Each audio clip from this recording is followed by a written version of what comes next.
উপচাপ, অধিচাপ, বৃত্তস্থ কোণ, কেন্দ্রস্থ কোণ।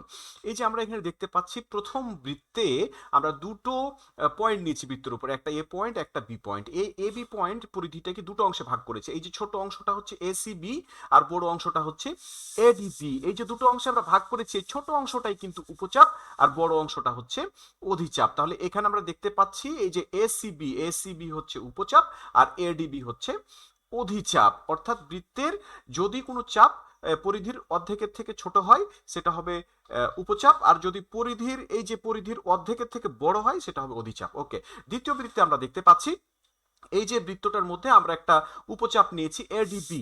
এই উপচাপের মধ্যে আমরা যদি বৃত্তস্থ কোণ আঁকতে চাই তাহলে ওই কোণটার দুই প্রান্তবিন্দু হবে একটা এ একটা বি, এবং শীর্ষটি চলে যাবে তার অপর দিকের চাপে। অর্থাৎ এই চাপের মধ্যে শীর্ষটি থাকবে না, যে চাপের বৃত্তস্থ কোণ সেই চাপের মধ্যে শীর্ষ থাকবে না। তাহলে পরে এখানে এডিবি উপচাপে বৃত্তস্থ কোণ কোনটি? বৃত্তস্থ কোণ হচ্ছে কোণ এসিবি। কোণ এসিবি, এই যে কোণ এসিবি হচ্ছে এডিবি উপচাপে বৃত্তস্থ কোণ। এরপরে চলে যাবো আমরা কেন্দ্রস্থ কোণ।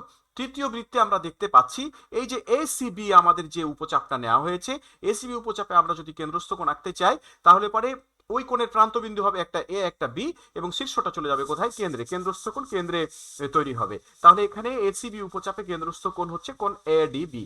কোণ এডিবি, এই যে এসিবি উপচাপে কেন্দ্রস্থ কোণ কোণ এডিবি।